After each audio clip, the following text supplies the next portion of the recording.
Steve jobs বলেন, আমি আমার জীবনে এমন অনেক কাজ করেছি যে কাজগুলোর জন্য আমার গর্ব অনুভব হয়, আর ঠিক ততটাই গর্ব অনুভব হয় কিছু কাজ আমি করিনি বলে।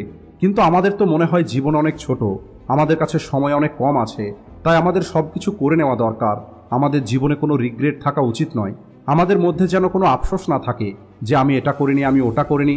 কিন্তু সত্যিটা হলো, রিগ্রেট আপনার কোনো একটি জিনিস না করার জন্য নয়, বরং কোনো একটি জিনিসকে ভালোভাবে না করার জন্য হওয়া দরকার। আপনি আপনার জীবনে কখনোই একটি জিনিসের উপরে পরিশ্রম করতে পারবেন না যতক্ষণ পর্যন্ত আপনি এটা ঠিক না করবেন যে আপনাকে কোথায় পরিশ্রম করতে হবে। আর সব থেকে গুরুত্বপূর্ণ হলো কোথায় পরিশ্রম করা যাবে না। স্টিভ জবস অ্যাপেল কোম্পানি থেকে ফায়ার হয়ে যাবার পরে পুনরায় যখন কোম্পানিতে ফিরে আসেন, তখন উনি দেখেন 350 রকমের প্রোডাক্টের উপরে কোম্পানি কাজ করছে। আর এরপরে স্টিভ জবস 340টা প্রোডাক্টের কাজ বন্ধ করে দেন আর বলেন যে আমরা কেবলমাত্র বাকি 10টা জিনিসের উপরেই কাজ করব। যদিও ওই 340টা জিনিস ফালতু ছিল না, তার উপরে কয়েক বছর ধরে কাজ চলছিল। আর এটা করার জন্য কি প্রয়োজন? এর জন্য প্রয়োজন হলো একটি স্ট্রং পারপাস। একটি স্ট্রং পারপাস ছাড়া অতিরিক্ত পরিশ্রম করার অর্থ হলো আপনি ভুল রাস্তায় আপনার আইডিয়া নিয়ে এগিয়ে যাচ্ছেন। কারণ তখন আপনার ব্রেনে এমন একটি আইডিয়া আসবে যে আইডিয়াটাকে আপনার এতটা সঠিক মনে হবে যতটা এর আগে কখনোই মনে হয়নি। আর কয়েকদিন পরে পুনরায় একটি নতুন আইডিয়া আসবে, আর সেই আইডিয়াটাকেও আপনার সব থেকে ভালো মনে হবে। মানুষ বলে আমি ব্যস্ত আছি, কাজ করব, পরে কথা বলবো, কিন্তু এরা জানে না তাদেরকে কোথায় পৌঁছাতে হবে। অর্থাৎ নির্দিষ্ট কোনো লক্ষ্য ছাড়া করা পরিশ্রম কেবলমাত্র গাধার খাটুনি ছাড়া আর কিছুই নয়। কিন্তু যদি আপনার কাছে কেবলমাত্র একটি লক্ষ্য থাকে, একটি ডাইরেকশন থাকে, আর তার উপরে কয়েক মাস ধরে কন্টিনিউ কাজ করার জন্য কি প্রয়োজন?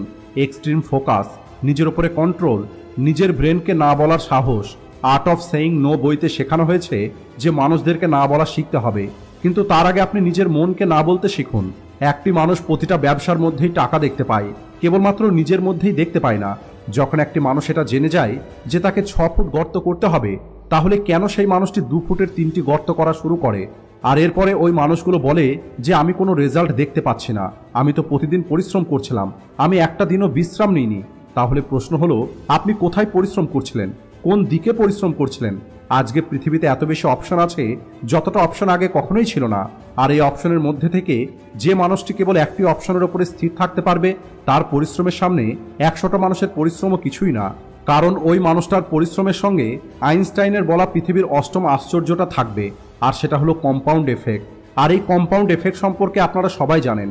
আপনার প্রতিটা ডিসিশন, প্রতিটা সিদ্ধান্ত আপনাকে কোথাও না কোথাও নিয়ে যাবে। আপনার প্রতিটা অ্যাকশন, প্রতিটা থট, এমনকি এই ভিডিওটা দেখাও আপনার একটি ডিসিশন। অর্থাৎ সকালে ঘুম থেকে ওঠা থেকে শুরু করে রাতে ঘুমাতে যাওয়ার আগে পর্যন্ত যত রকমের ডিসিশন, যত রকমের চিন্তা, যত রকমের আইডিয়া, এনার্জি, সব কিছুকে একটি ডাইরেকশনেই ফ্লো করতে হবে। রোজ আপনাকে একই ডাইরেকশনে কাজ করতে হবে, তারপরে আপনি এর কম্পাউন্ড রেজাল্ট দেখতে পাবেন। আর যখন একটি বারও আপনি আপনার ডাইরেকশন পরিবর্তন করবেন না, একই ডাইরেকশনে আপনি চলতে থাকবেন, তখন আপনি আপনার লাইফে আসল পরিবর্তনটা দেখতে পাবেন। একবার একটি স্কুলে ড্রয়িংয়ের কম্পিটিশন হচ্ছিল। প্রতিটা স্টুডেন্ট ওই কম্পিটিশনে অংশগ্রহণ করে, আর দুটো বন্ধু ওই কম্পিটিশনে নিজের নাম লেখায় এবং ওই কম্পিটিশনের পরের দিন চলে যায়। দুজনেই আগে থেকে প্র্যাকটিস করে রেখেছিল যে কি ড্রয়িং করব। কম্পিটিশন শুরু হয়ে যায়। ওই দুটো বন্ধুর মধ্যে একজন সম্পূর্ণ প্রস্তুতি থাকার পরেও অন্যজনের ড্রয়িং দেখে আর সে ভাবে তার বন্ধু তো অনেক সুন্দর ড্রয়িং তৈরি করছে, আর আমি যে ড্রয়িং তৈরি করব বলে ভেবে রেখেছি সেটা তো এই ড্রয়িংয়ের সামনে কিছুই নয়। তার বন্ধু তৈরি করছে আয়রন ম্যানের ড্রয়িং, তাই এখন আমিও তৈরি করব ক্রিসের ড্রয়িং, যার জন্য যদিও আমি কোনো রকমের প্র্যাকটিস করিনি। আর এখানে ডিসিশন পরিবর্তন হয়েছে কি কারণে? যদি আপনি আপনার প্র্যাকটিস করা ডিসিশনের ওপরে টিকে থাকতে না পারেন, তাহলে আপনাকে অন্যের প্র্যাকটিস করা ডিসিশনের মোকাবেলা করতে হবে। আর যেহেতু ওই ছেলেটি ক্রিস তৈরি করার প্র্যাকটিস করে রাখেনি, এই কারণে সে পুনরায় নিজের ডিসিশন পরিবর্তন করে আর হালকা ড্রয়িং করার চেষ্টা করে। আর এরপরে ভাবে যে ওই ড্রয়িংটাই করা যাক যে ড্রয়িংটা আমি প্র্যাকটিস করে এসেছিলাম। আর এরপরে দেখা যায় সময় শেষ হয়ে গেছে, কম্পিটিশন ওভার হয়ে গেছে। আর এই ছোট্ট গল্পটা কোনো ড্রয়িং করার গল্প নয়, এটা নিজের লাইফকে ড্র করার গল্প। 2025 সালের 5টা মাস পার হয়ে গেছে। একবার ভেবে দেখুন, আপনার বারবার আইডিয়া পরিবর্তন করার কারণে আপনি আপনার পরিবারকে বেস্ট লাইফ দিতে পারছেন না। আপনার বয়স যখন 60 বছর হয়ে যাবে, তখন আপনি অনেক বেশি আফসোস করবেন এটা ভেবে যে আপনি একটা ডিসিশনের উপরে স্থির থাকতে পারেননি। 90% মানুষ পরিশ্রম করতে না পারার পিছনের কারণ হলো তাদের ব্রেনে তাদের পারপাসটা ক্লিয়ার নয়। কোনো মানুষে অলস নয়, প্রত্যেকেই পরিশ্রম করতে পারবে। যদি আপনাকে একটি পেজ পড়ার জন্য 500 টাকা দেওয়া হয়, তাহলে আপনি একদিনেই সম্পূর্ণ বই পড়ে ফেলবেন, কারণ আপনি জানেন এই বইটা পড়ার পরে আপনি কি পাবেন। আপনার ব্রেনে সবকিছু ক্লিয়ার আছে। আপনার ডিসিশন নেওয়ার সময় যদি আপনার মাইন্ডের 1%ও এটা মনে না হয় যে এটা হবে না, তাহলে তখন আপনি আসল পরিশ্রম করতে পারবেন। আপনাকে পরিশ্রম করতে হবে, কিন্তু সেটা সঠিক দিকে। আর এটাই হলো প্রথম সিদ্ধান্ত যেটা আপনার ব্রেনে রাখতে হবে। একটি শুটারের কেবলমাত্র ট্রিগার প্রেস করার পরেই গুলি বার হয়ে যায়। সব থেকে কম পরিশ্রম ট্রিগার প্রেস করার জন্য দিতে হয়, কিন্তু সব থেকে বড় ইম্প্যাক্ট এই ট্রিগারই ক্রিয়েট করে। ওই গুলিটা কোথায় যাবে তার উপরে ফোকাস করতেই আসল পরিশ্রমটা করতে হয়। কিন্তু বেশিরভাগ মানুষ তাদের কাজের মধ্যে ওই ট্রিগার দাবানোর পরিশ্রমটাই করে, টার্গেটের উপরে ফোকাস সেট করার জন্য নয়। কারণ তাদের মনে হয় পার্থক্যটা তো ট্রিগার প্রেস করার কারণেই তৈরি হয়। অর্থাৎ আপনাকে পরিশ্রমের সঙ্গে সঙ্গে ফোকাসও করতে হবে।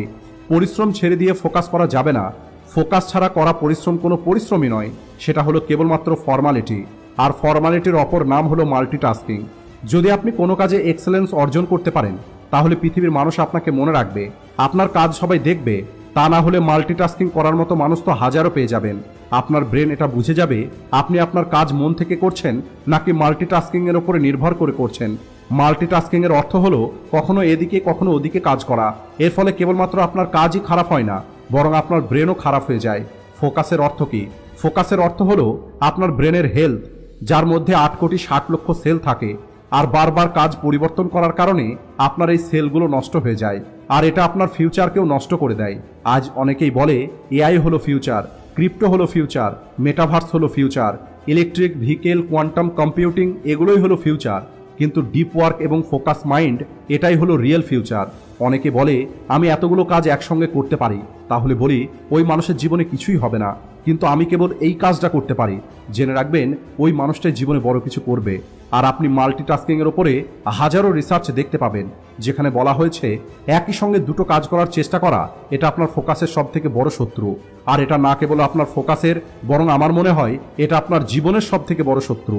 সময়ের সঙ্গে সঙ্গে এই পৃথিবীতে যত বেশি অপশন বাড়বে তত বেশি কম্পিটিশন বাড়বে।